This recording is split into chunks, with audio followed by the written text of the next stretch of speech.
Welcome to another edition of the Insider Mailbag. I'm Jared Johnson. I'm joined by the Mighty Joe Yeager. Mighty Joe, man, another beautiful day here on campus. We're about almost like 2 weeks, I guess, out from kickoff of the season. So just inching closer and closer. How are you doing? Yeah, doing real good. You know, things are getting pretty interesting now. There's all sorts of developments, that's for sure. Not all of them of the best variety, I'm sad to say. Yeah. Of course, you know, with the injuries and everything like that. But you know, it seems like this time of year there's always stuff popping, that's for sure. Always some drama, always something to talk about. And we have some great questions from y'all this week, so let's dive right into them. The first one comes from Techosaurus Rex, who wants to know how the kicking game is coming along. Well, actually, I was just at practice earlier in the week and got to see a whole lot of the kicking going on. And I gotta say, it all was really good. I was really like, yes, I get to report something positive, you know, about special teams. Clayton Hatfield was just drilling kicks from either side of the hash, middle of the field, short, deep. I mean, I think he kicked close to a 50-yarder.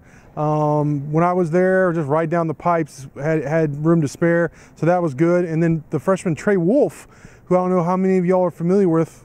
We've had stories on him, but it's easy to miss, you know, throughout the year.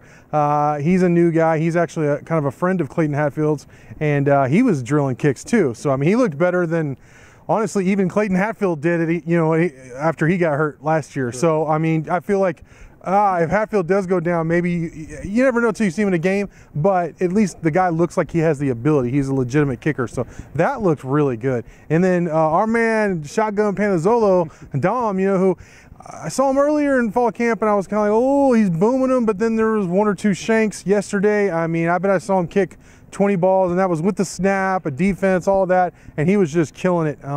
They were letting him just bomb away. They were letting him do some rugby style, and they all were. I mean, if he did that every time in the game, every kick I saw would have been perfect. And they even worked on some directional punting and kind of some coffin corners, and I believe he was 5 for 5 in what I saw, like getting it inside the 5. So it's like, yeah, just do this in the game, Dom, you know. And I think Tech will be just fine with their kicking game. Yeah, that's good stuff. I mean, I was expecting Shotgun to improve this year. Yeah. I mean, he should. I mean, it just makes sense. You get a year under your belt, and you should get a little bit better. And Hatfield, simply with a case of getting healthy again. Right. We know how good he was when he was healthy, you know, and he's healthy again. I mean, the only thing that was wrong with him last year was he's hurt. You know, I mean, if you can't twist or rotate or anything like that, you can't kick. You know, that's crazy. So, yeah, I mean, by all rights, the kicking game should be quite a bit better this year. And I don't think we could understate or overstate how big of a deal that is, because they were 12 of 23 kicking last year, which is just abysmal. And then also they missed, like, I believe 3 extra points. And then the punting game, their net coverage was actually pretty good, like on the top half of the Big 12, but the actual kicking yardage was not. So I think it was like 40 yards a kick, which is just so-so. Yeah. I think Shotgun is better than so-so. So, like you said, I expect it to be way better next season.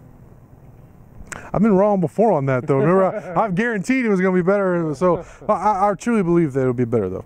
Recamo7 wants to know if our opinion of potential starters have changed on anyone in particular since before camp started. Is there anybody you think that's kind of made a jump or dropped off to as far as starting? Yeah, well, I mean, there's a couple of guys. I mean, quarterback is just such a crazy deal right now. I mean, who knows? Who knows? You know, I mean, but I thought, listen, I went on record and said Bowman. I think he's the guy for Ole Miss. I'm less confident about that now, you know, but I don't know who it's going to be. You know, can I jump in there? I was put on record, so I thought it was going to be Jets to lose, and I believed that.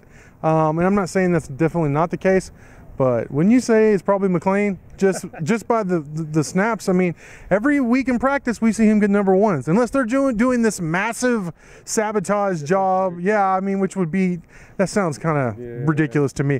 I mean, snaps are the currency of football, right? I mean, and that's it. Sure. Reps. How many reps do you get? And it would seem that McLean Carter's getting first crack at number 1 reps. Yeah, well, I mean, we should get a very good idea very soon, because they got that first scrimmage out of the way, and that's what they were wanting to do. Get that scrimmage, get that on tape, look at it, and then narrow down and zero in and say, okay, this is our guy.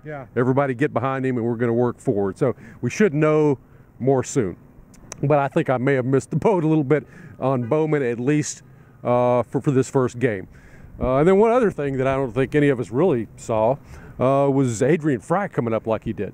I mean, as a starter, probably now. I mean, now some of that may obviously has to do with the injury situation in the secondary, but I mean, come on, I did not foresee that. To me, this is a guy who came out of the woodwork, and he's just making all sorts of noise. So I'm surprised by that. I really am. Yeah, I think those two are good ones. I think Fry, I mean, we heard so much about as redshirt, but to start, like you said, I don't know. I mean, I think we knew he was going to play a lot. If healthy, he was probably going to play a lot this year, but like you said, I don't know about starting. Receivers, there's a couple of guys. I think just how good Zach Austin has looked, coming off 2 ACL injuries. You know what I mean? Kingsbury literally said on record, this guy, his career is probably over at one point. You know what I mean? After he blew his knee out the last time. But he got another year of eligibility. The desire was still there. He has fought through it, and he's looked. I don't want to overstate it, but I do want to communicate to y'all just how solid he's looked in practice every time I've been out there. I mean, nobody's covering him. You know what I mean? He's always open, and that's what you want from one of your slot guys. He looks like the tech slot guy who always finds the hole in the zone, is always the security blanket for the quarterbacks. And man, I think they're going to need that, whoever the quarterback is, maybe more than we've seen in a long time. So I just think Zach Austin has a really good shot. I mean, Daquan Bowman's already getting some time at X now, because I think both Zach Austin and JD and High in the slot are playing so well and doing so much better, I think maybe even than Kingsbury hoped for, that they have to have him in the game. I mean, they have to have that experience and that savvy that those two guys possess, and been in the offense for 6 years. You know what I mean? Since Kingsbury's been here. So we've been here for so long, we should at least know what we're talking about, at least a little bit here with I hope our mailbag is as good as Zach Austin and JD on High. We're doing all right then. I doubt it. From what I've seen. That's what I'm trying to say. I think Zach Austin's going to play more than I was expecting before fall camp. 2411 21st wants to know, what does the starting secondary for game 1 look like with Jayshon, his availability being up in the air, and then Octavius looks like, I mean, he's probably out for the year. I mean, everything I've heard, I saw him on the knee brace and crutches. Nah, I mean, I know Kingsbury was kind of vague at first, but he did even agree once Don Williams of the AJ said, if guys are dedicating the season to him, is it safe to assume that it's probably serious? He was like, okay, I think you could, he admitted, okay, yeah, it is. It is. Everybody I've heard from, immediately everybody knew it was serious, and it was really bad. So I think we can assume that Octavius is going to miss at least the majority of the year, if not the year. So, which is a big blow, and I hate it for him. I was just saying it on a podcast, Big 12 Country podcast, how much I was looking forward to seeing him play, and what a big part of the secondary I thought it was going to be. So that's a big hole. And then obviously when you have an all Big 12 safety like Jayshon, who guy's 3-year starter, him missing all of fall camp, you could tell he's kind of carrying that shoulder. He's had a history of shoulder problems before. I mean, it cost him. That's how he got his medical redshirt year, was his freshman year. He went down with that shoulder injury. So that's 2 pretty big cogs of your secondary. Boom, boom, down before you even played a snap. And that's where we're at. So, Mighty Joe, who do you think steps in there and fills the void? Well, it's as crazy as it sounds right now, it looks like we're maybe Adrian Fry and Des Smith could be your starting corners for Ole Miss. I mean, who would have predicted that even a week ago? Yeah. That's nuts right there. And then, of course, thank God we got Justice Parker back there, solid as a rock there at the nickelback, and Vontae Dorsey at the other safety. Both of those guys need to stay healthy. And I think, maybe it looks like DeMarcus Fields moves in there at safety, at the other safety position. Yeah. I mean, he's got that experience from way on back, as I think his redshirt season. Yeah. They were looking at him as a safety, and he's kind of a big physical guy. He can do the job there. He's got some knowledge of the position. I think that's a real possibility. So that could be your starting 5 right there. Look, you lose Johnson and Morgan, and you're taking a hit. I mean, it's a setback.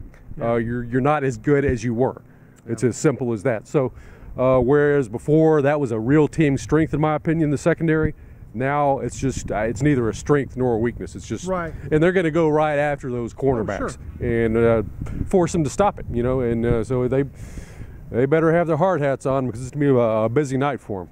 Tornado Watch wants to know, which is more likely to happen and which would you prefer? I really like this question. I think it's a good one.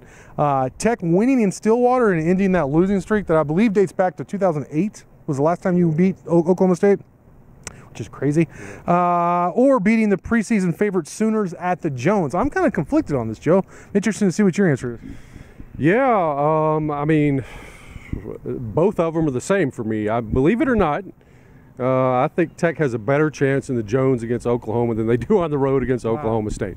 I mean, obviously Oklahoma should be the better team than Oklahoma State this year. But I mean, Tech has had some success against Oklahoma, both on the road and at home, you know, in recent memory. I mean, I could see that happening, but man, it's been so long against Oklahoma State that it's almost like that same sort of hex that that Tech used to have on A&M. You know, where we beat A&M, what, 15, 16 games in a row or something crazy. Oh, it was. And they're probably feeling kind of the same way about, oh, we own Texas Tech. Sure. You know, and they're right, because they do right now. And so, you know, I would like to see that win more, even though I'd love to get the monkey off the back against Oklahoma State. I mean, you knock off the preseason favorites and a national champ, strong contender here. That's the sort of win that creates waves clear across the country. You beat Oklahoma State. Well, how many people outside of the Big 12 even know what that winning streak is that they have over Texas Tech? Or care even after they're told about it. Yeah, right, exactly. To be honest. So, yeah, I mean, I think the Oklahoma win would be a huge shot in the arm for the program, bigger than anything else. And so that's what I'd like to see. And we got the old pickle juice Jamaican punch concoction. I forgot about the that. extra large waiting for you. And I'm going to talk to the people up at the Bahama Bucks and see if they can really do it up right with some extra pickle juice. This is going to be really nice to see. I had forgotten about that. I guess you won't. Yeah, that's glorious. Yeah, you know, I was going to say probably Oklahoma just because before the pickle juice thing, but no, I'm no fan of the Sooners. Everybody knows that. I think, and then Tech hasn't won a major game really at home under Kingsbury. I mean, TCU 2013 when they were ranked, they ended up being a poor team. Arizona State last year was a pretty big win, but not real. I mean, I don't think it moved the needle. Like you said, beating OU at home would move the needle, and it would be the signature win at home for sure for Kingsbury, but maybe of the entire Kingsbury era. And not only that, but it would take place in November, when Tech has struggled. You know, I mean, just period, but definitely under Kingsbury. So there are so many reasons for that to be the one to prefer. But then again, Oklahoma State, I mean, it's not just the fact that they've beaten you for a decade, but on the recruiting trail, there have been some really, it's been grad transfers, high school guys, just transfers, every level.